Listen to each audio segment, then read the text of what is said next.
올해 상반기는 코인을 들고 있는 사람만 바보가 된 것 같은 참 힘든 시간이었습니다. 주식시장은 연일 폭등 랠리를 펼쳤고 안전자산이라는 금 가격도 엄청난 상승세를 보였죠.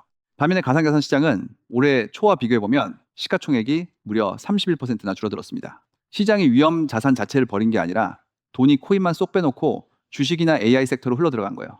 우리가 느낀 소외감과 박탈감은 기분 탓이 아니라 실제 데이터가 증명하는 차가운 현실입니다. 그렇다면 큰돈을 굴리는 기관 투자자들은 지금 시장을 어떻게 바라보고 있을까요?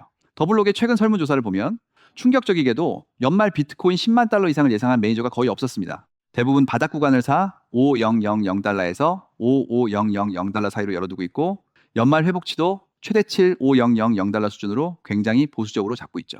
하지만 이걸 다르게 해석하면 시장이 아직 본격적인 상승 모멘텀을 가격에 전혀 반영하지 않았다는 뜻이기도 합니다. 원래 기대치가 바닥일 때 작은 호재 하나로도 시장은 크게 뒤집어지기 마련이니까요.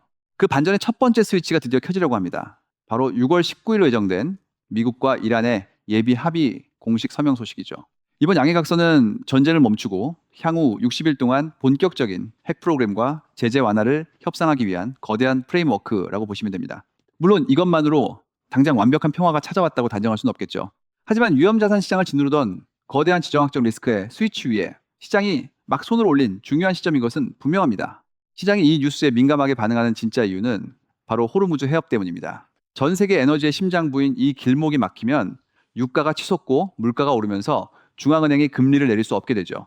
반대로 이 길이 다시 열린다는 기대감이 돌자마자 브렌트유는 4% 넘게 폭락하며 배럴당 83달러 선까지 내려왔습니다. 매크로 관점에서 코인 시장에 숨통을 틔워줄 수 있는 아주 강력한 신호탄이 터진 셈이죠. 다만 여기서 우리가 냉정함을 잃으면 안 됩니다. 평화의 움직임이 포착되긴 했지만 실제 구동 여부는 아직 확인되지 않았죠.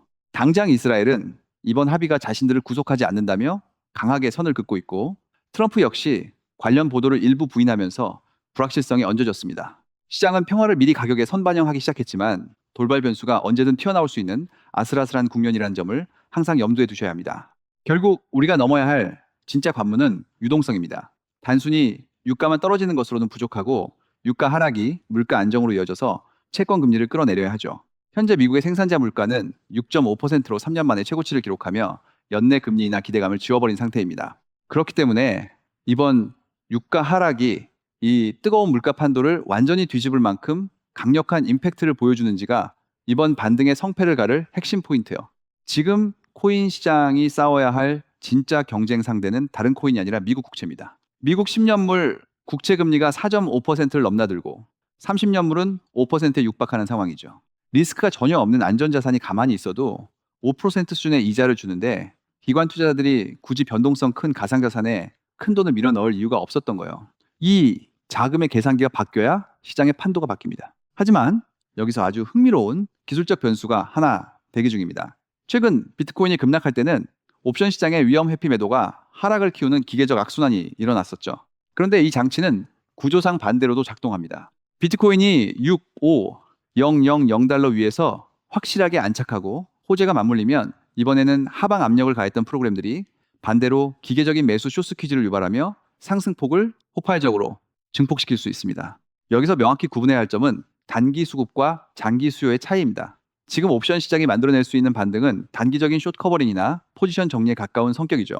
이게 잠깐의 반등을 넘어 장기적인 대세 상승장으로 이어지려면 결국 ETF나 기관의 진짜 유동성이 뒤따라와야 합니다. 단기적인 수급 장치에 환호하되 중기적으로는 스마트머니의 진짜 자금 유입 흐름을 냉정하게 추적해야 하는 이유요. 이제 우리의 관심사 리플 이야기로 넘어가 보죠. 솔직히 XRP 투자자분들 가격 움직임이 너무 지지부진해서 시간과의 싸움이 가장 힘들고 지치실 겁니다. 비트코인이나 이더리움이 제도권에서 날아오를 때 소외된 감정이 드는 것도 당연하죠. 하지만 가격과 별개로 리플이라는 기업의 본질은 무서운 속도로 진화하고 있습니다. 브래드 갈링하우스 CEO는 2026년 말까지 XRP 보유분을 제외하고도 연간 매출 10억 달러를 자신하고 있죠. 리플이 준비하는 다음 거대한 성장축은 바로 리플 트레저리와 자체 달러 스테이블 코인인 RLUSD입니다.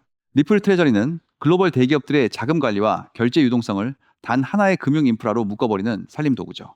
여기에 RLUSD가 결합되면서 국경 간 정산과 온체인 자금 관리가 완벽하게 연동됩니다. 실제로 글로벌 기업의 자금 담당 임원들이 이 시스템을 실무에 어떻게 적용할지 매우 진지하게 검토하기 시작했습니다. 여기에 에버노스 CEO 역시 전통 금융자산이 블록체인 위로 올라오는 과정에서 XRP가 독보적인 브릿지 자산이 될 것이라고 강력하게 주장하고 있습니다. 자산의 가치를 가장 빠르고 저렴하게 이동시키면서 리플사가 보유한 규제, 라이선스와 은행, 네트워크를 그대로 활용할 수 있기 때문이죠. 이미 실물 자산 토크나 즉 RWA 시장 규모는 3,420억 달러를 넘어서며 거대한 패러다임 시프트를 증명하고 있습니다. 결국 XRP의 다음 상승 논리는 막연한 기대감이나 찌라시가 아니라 철저하게 손에 잡히는 데이터가 될 것입니다. 리플 트레저리와 RLUSD가 기업의 실제 자금 흐름 속으로 파고들고 RWA 온체인 유동성이 눈으로 확인되는 순간이 올 거예요.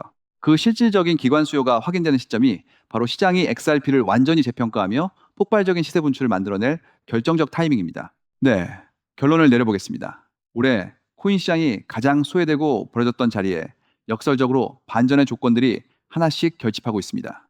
6월 19일 미란 서명, 호르무즈 해협 개방에 따른 유가 하락, 그리고 채권 금리의 안정과 리플의 펀더멘털 혁신까지 이 조건들이 퍼즐처럼 맞물리는 대전환의 서막이 다가오고 있죠.